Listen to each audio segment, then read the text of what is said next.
ओ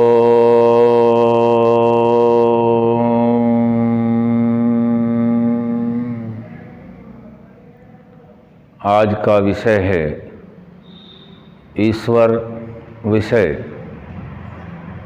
ईश्वर की शक्ति, ईश्वर की कृति हमेशा हम सभी को यह जानने का प्रयत्न करना चाहिए कि हम जिस जगह, जिस वातावरण में रहते हैं, इस ब्रह्मांड का संचालन कौन कर रहा है, जो शक्ति है, उसी का नाम हम सभी ईश्वर कहते हैं।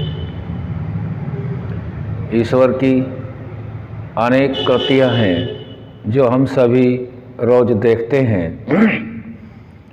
ब्रह्मांड सबसे अनुपम कृति, और इस पूरे ब्रह्मांड के अंदर जो मनुष्य जाति है, यह सबसे श्रेष्ठ जाति मनुष्य की जो भी है, ईश्वर कृत है, सबसे अनुपम है। इस शक्ति से जितना भी ब्रह्मांड चलायमान है, कोई भी तो वस्तु पदार्थ ऐसा नहीं है कि वह स्थिर है। स्थिर नहीं है, चलायमान है। इस पूरे ब्रह्मांड के अंदर दो ही शक्तियाँ हैं जो चेतन है। परमात्मा परम शक्ति है और आत्मा उससे अल्प शक्ति है। आत्मा के द्वारा शरीर का संचालन होता है और यही आत्मा अपने जीवन काल में किए गए कार्यों को संचित रखते हुए परमात्मा की न्याय व्यवस्था से अन्य शरीरों अर्थात मोक्ष को पाता है। यह आत्मा भी चलायमान है। यदि हम मनुष्य के शरीर की संरचना देखते हैं तो इसमें शास्त्र और वेद ऋषियों के प्रमाणों के आधार पर यह सिद्ध होता है, इस शरीर का स्वामी आत्मा है, जिसको रथी भी कहा गया है।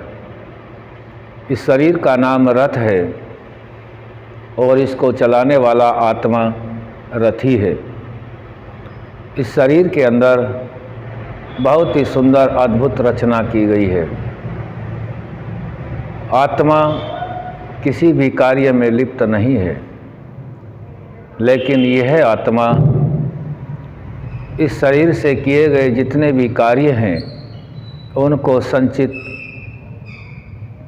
मन का एक हिस्सा है चित्त, उसमें होता है और उसी चित्त के आधार पर यह आत्मा परमात्मा की व्यवस्था से अन्य शरीरों अर्थात मोक्ष को प्राप्त होता है।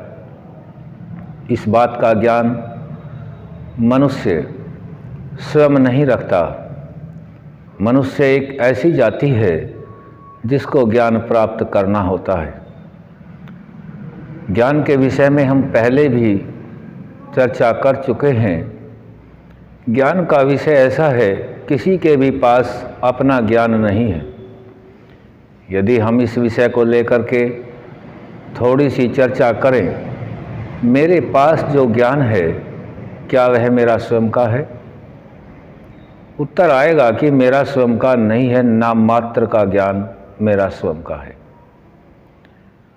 फिर हम इसका निष्कर्ष पर पहुंचने का प्रयास करते हैं कि यह ज्ञान किसका है। फिर पता लगता है कि यह ज्ञान हमारे माता पिता का है, आचार्यों का है। इसको और आगे तक सोचने का हम प्रयास करते हैं, उनको यह ज्ञान कहाँ से मिला? इसका उत्तर भी यही आएगा, उनको भी अपने माता पिता, समाज, आचार्य, ऋषि आदि अन्य जगहों से ज्ञान प्राप्त हुआ है। ज्ञान प्राप्त करने के स्रोत मनुष्य के पास तीन प्रकार के हैं। सुनने से ज्ञान होता है, देखने से ज्ञान होता है और पढ़ने से ज्ञान होता है। ज्ञान के 3 स्रोत हैं और परमपिता परमात्मा की यह बहुत ही अद्भुत रचना है। इस मनुष्य जाति को 5 प्रकार के विषय दिए गए हैं, जिन 5 प्रकार के विषयों से मनुष्य अपने कर्मों को बनाता है। जो भौतिक जगत में कार्य देखा सुना जाता है वह तो यहीं रह जाता है, लेकिन आध्यात्मिक क्षेत्र में उस कर्म के प्रति कैसी भावना रही, किस प्रकार के विचार रहे, सूक्ष्म रूप से वही विचार संस्कार बन करके चित्त में संग्रहित होते जाते हैं। और इस सूक्ष्म शरीर में जितने भी संस्कार संचित होते हैं, इसकी आयु भी यदि मोक्ष नहीं होता है तो सृष्टि के आयु के बराबर ही है।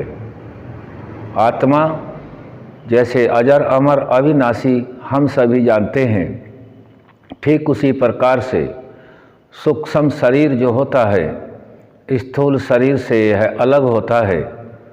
इस सूक्ष्म शरीर में है आत्मा लिपटा हुआ होता है और यह सूक्ष्म शरीर भी इतनी ही आयु रखता है जितनी इस सृष्टि की आयु है। और मोक्ष प्राप्त यदि पहले ही हो जाता है तब यह शरीर आत्मा के प्रयास से अलग हो जाता है। इस शरीर का काम स्टोर करने का है और अन्य भी कार्य हैं, उन विषयों को आगे रखा जाएगा। हमारे पास परमात्मा ने 5 प्रकार के विषय दिए जिनसे हम पाप और पुण्य जमा करते हैं। वे विषय हैं 5 विषय में पहला विषय है देखना, दूसरा सुनना, तीसरा स्पर्श करना, चौथा रसना, रस से ग्रहण करना और 5वां विषय है गंध ग्रहण करना। 5 ही प्रकार की तन मात्राएं हैं, शब्द, स्पर्श, रूप, रस और गंध। और परमपिता परमात्मा की व्यवस्था से जो सांख्य दर्शन से हमें पता चलता है कि 5 महाभूतों से बना हुआ यह शरीर है। पृथ्वी, जल, अग्नि, वायु और आकाश, ये 5 महाभूत हैं जो कहने मात्र महाभूत हैं, लेकिन ये भी अदृश्य ही होते हैं। दृश्यमान तो इन को मिलाकर के आगे बनने वाली जो स्थूल प्रकृति है तब यह दृश्यमान होता है। अब हमारे पास भी 5 ही विषय हैं, इनको हम 5 ज्ञानेंद्रियां भी कह सकते हैं।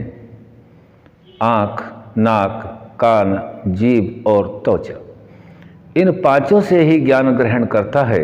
इन 5 के विषयों में ही जन्म से लेकर मृत्यु पर्यंत इन्हीं विषयों से व्यक्ति अपने संस्कारों के रूप में कर्मों को जमा करता रहता है। और यदि वह निष्काम कर्म करे तो उसमें कोई संस्कार नहीं बनता और निष्काम कर्म करने पर ही आत्मा मोक्ष को प्राप्त हो जाता है। आत्मा के द्वारा किया गया शरीर से जो भी कर्म है, जब तक वह संचित कर्म बनते रहेंगे तब तक आत्मा अन्य अन्य शरीरों को कर्मों के आधार पर प्राप्त करता रहेगा।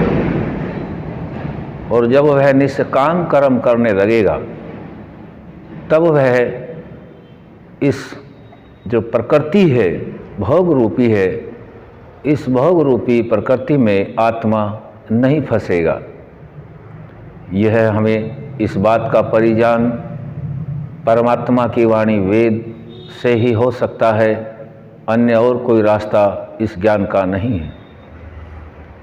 ईश्वर स्तुति, प्रार्थना, उपासना के जो 8 मंत्र हैं उनमें महर्षि दयानंद सरस्वती जी ने तीसरा मंत्र रखा है, ओम ये आत्मदा बलदा यश विश्व उपासते प्रशीसम यस्य देवा यस्य छायामृतं यस्य मृत्यु कस्मै देवाय हविषा विधेम। यह वेद का मंत्र है और वेद ईश्वर की वाणी है। तो हम यह जानते हैं कि दिखा इसमें आत्मज्ञान का दाता, आत्मदा बलदा। वह परमात्मा अपने ज्ञान के द्वारा स्थूल शरीर से ज्ञान प्राप्त करता है। ज्ञानेंद्रियों के जो हमने 5 विषय बताए, इन 5 विषयों से चाहे वह कोई सी भी इंद्रिय का हो, आँख, नाक, कान, जीभ, त्वचा, या सारी मिलकर के कार्य करें, और ये सभी इंद्रियां मन के अधीन ही कार्य करती हैं। यहाँ हमें अध्ययन करने से, सुनने से, देखने से, पढ़ने से पता लगता है आत्मदा बलदा कि वह परमात्मा का जो ज्ञान है वही आत्मा का ज्ञान कराता है। मनुष्यकृत ग्रंथ जितने भी हमें मिलते हैं वह आत्मा का ज्ञान नहीं कराते, स्वयं उनका अपना कोई ज्ञान होता है, उसी के आधार पर ग्रंथों का निर्माण होता है। आज हम इस विषय पर भी चर्चा करेंगे कि परमात्मा का ज्ञान कब आया और किसके लिए आया है, क्योंकि मनुष्य का मुख्य विषय ज्ञान प्राप्त करना है। ज्ञान के बिना कर्म अंधा होता है और कर्म के बिना ज्ञान लंगड़ा होता है। इस विषय को आज यहीं तक रखेंगे और परमात्मा का ज्ञान कहाँ से आया, किसके लिए आया, क्यों आया, इस विषय को आगे रखेंगे। ओम